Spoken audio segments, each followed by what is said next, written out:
আজকে আমাদের আলোচনা টপিক হচ্ছে আরসি সার্কিট। আমরা যখন একটা ক্যাপাসিটর দুই প্রান্তে ভোল্টেজ অ্যাপ্লাই করি, তখন এই ক্যাপাসিটরটা কিভাবে চার্জিং হয় সেটা নিয়ে আমরা ডিসকাস করব আজকে।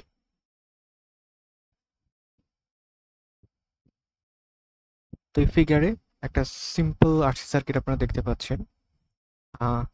আমি নোটেশনগুলোর পরিচয় দিচ্ছি। যেখানে যে আমরা ব্যাটারি ইউজ করছি, তার ভোল্টেজ হচ্ছে, তার কনস্ট্যান্ট ভোল্টেজ হচ্ছে ভি। ওকে, এই হচ্ছে আমাদের ব্যাটারি ভোল্টেজ। তারপরে হচ্ছে আরসি, হ্যাঁ, সিরিজ সার্কিট। ঠিক আছে, এটা হচ্ছে রেজিস্টার আর, এবং ক্যাপাসিটরের ক্যাপাসিটেন্স হচ্ছে সি। আচ্ছা আচ্ছা। আর ভিটি হচ্ছে গিয়ে টি সময়ে, টি সময়ে আহ, তার অ্যাক্রসে ভোল্টেজ। ওকে, আচ্ছা। এখন আমরা আমাদের আলোচনার সুবিধার্থে আমরা ধরে নিচ্ছি যে ইনিশিয়াল, অর্থাৎ ব্যাটারিটা যখন যুক্ত ছিল না, ইনিশিয়ালি ক্যাপাসিটরের অ্যাক্রসে ভোল্টেজ ছিল জিরো। তার মানে আমি এভাবে বলবো যে V zero equal to zero voltage. এবং আপনি খেয়াল করেন, ক্যাপাসিটর যখন ফুললি চার্জড হয়ে যাবে, তখন কিন্তু ক্যাপাসিটরের অ্যাক্রসে ভোল্টেজ ব্যাটারি ভোল্টেজের সমান হয়ে যাবে।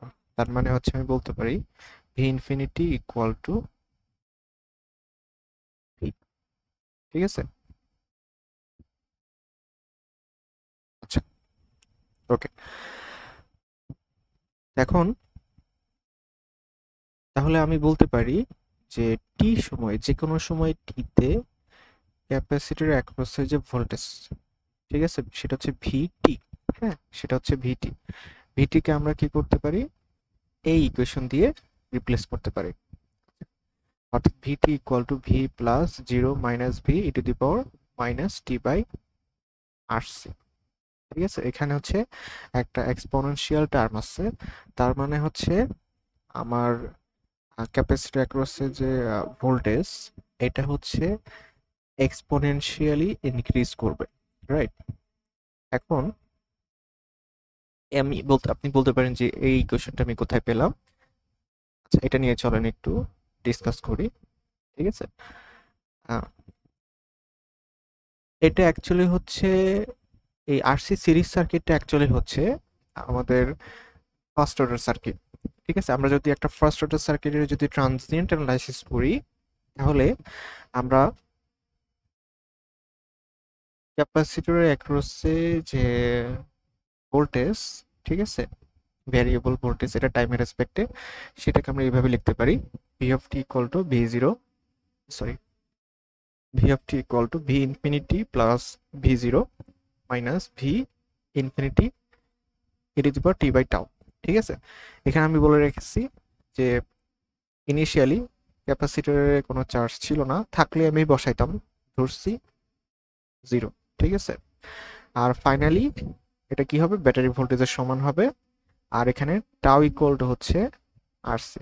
ঠিক আছে,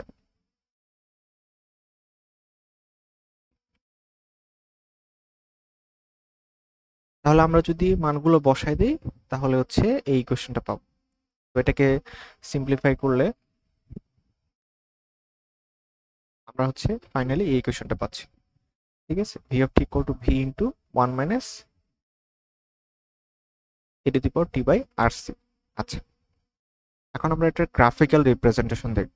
ঠিক আছে, আচ্ছা,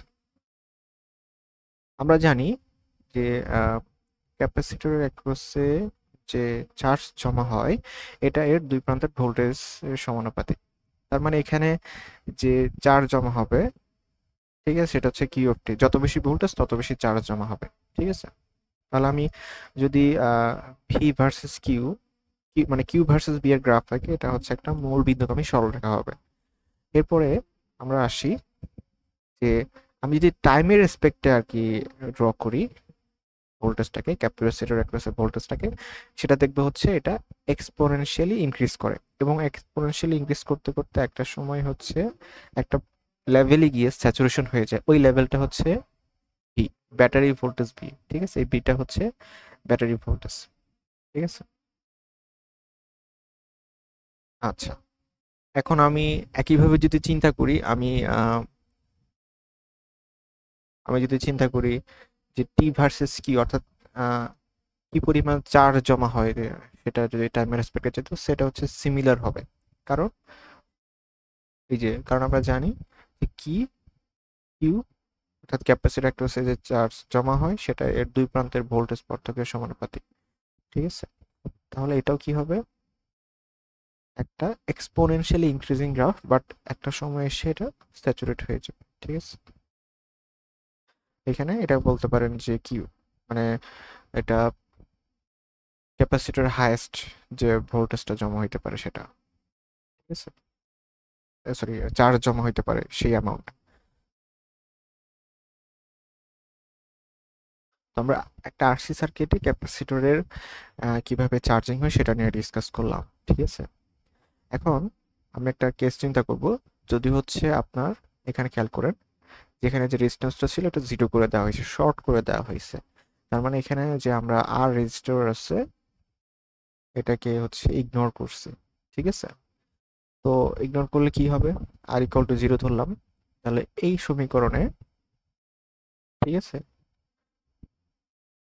বা এই ফার্স্ট অর্ডার সার্কিটের এই সমীকরণে আমি যদি আর যদি জিরো ধরি, তাহলে হচ্ছে এই টার্মটা হচ্ছে কি জিরো হয়ে যাচ্ছে, ঠিক আছে। ফাইনালি আমি কি পাচ্ছি, V of t equal to V পাচ্ছি।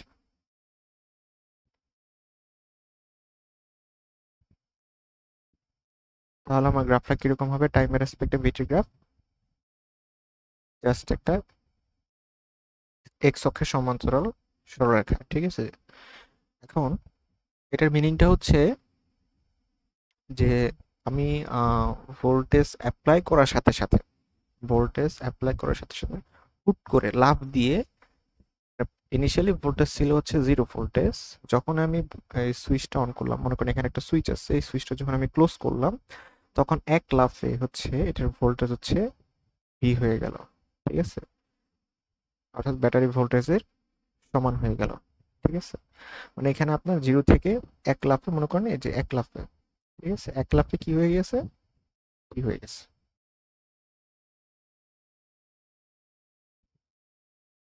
তো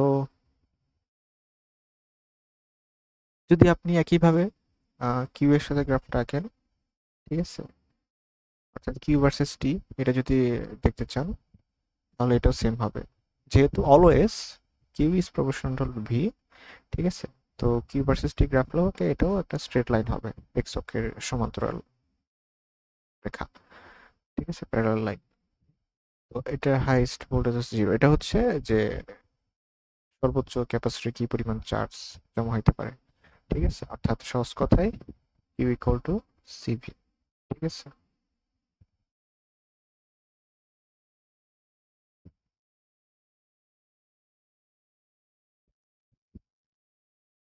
তো এই ছিল আমাদের আহ, একটা ক্যাপাসিটর যদি ভোল্টেজ অ্যাপ্লাই করা হয় তাহলে সেটা কিভাবে চার্জিং হয় সেটার আলোচনা, ঠিক আছে।